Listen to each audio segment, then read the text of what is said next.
The real Snow White. They say fairy tales were made to protect us, to turn horrors into bedtime stories.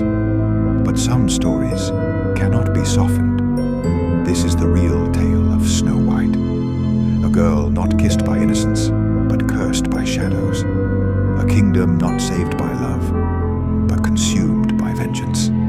You've heard the lie, now hear the truth.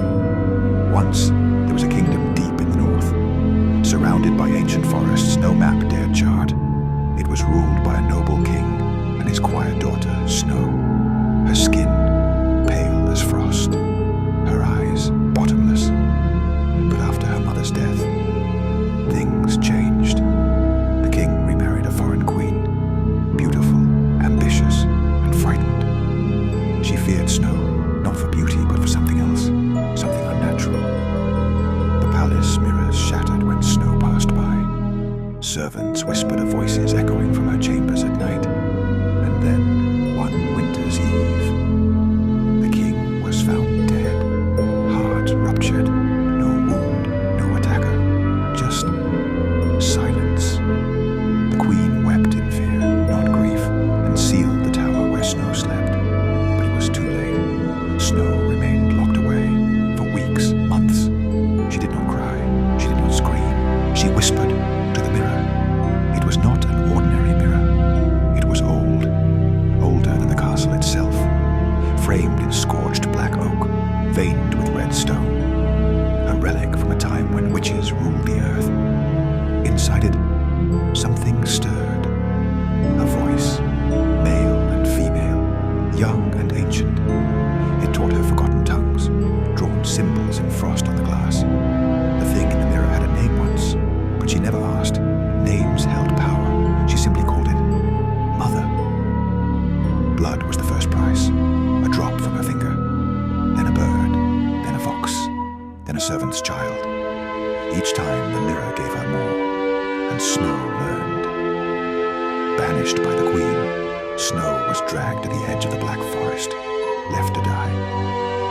But the forest did not harm her, it bowed. She wandered deeper, where even wolves refused to follow. There she found them, not dwarves, miners, twisted, cursed by greed and magic, their spines bent, their eyes blind but always watching.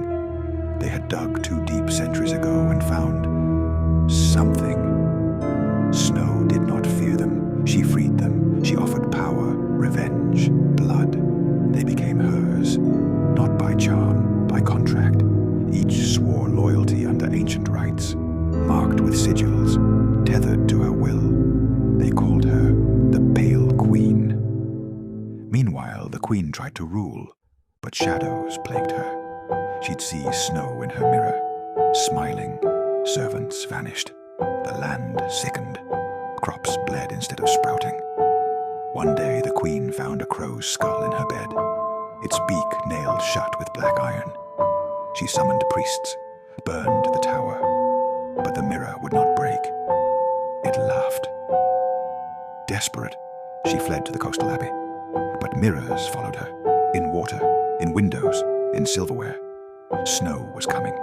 No armies marched on the castle, no horns sounded, only silence. Then, the trees moved. Thick black roots tore through stone. The cursed dwarves emerged from the soil like roaches.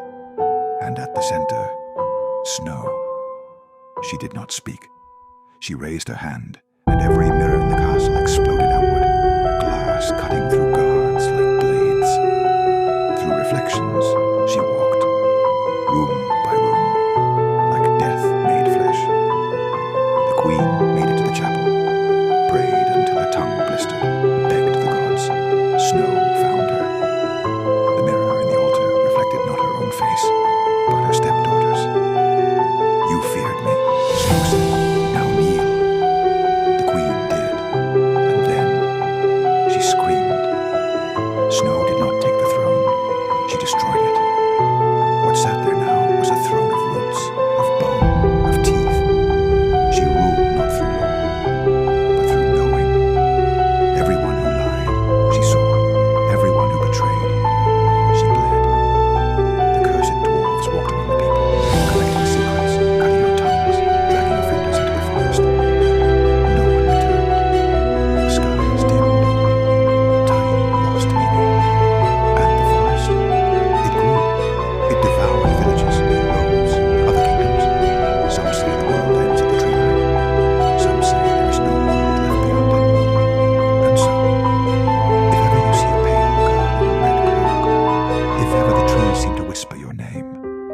if ever a mirror flickers when no one stands before it, turn away.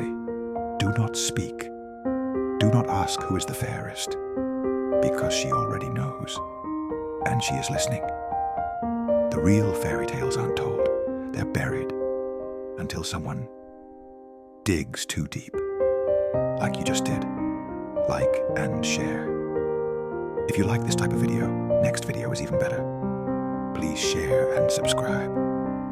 I'll do a story about the first comment. Let me know what you want to hear.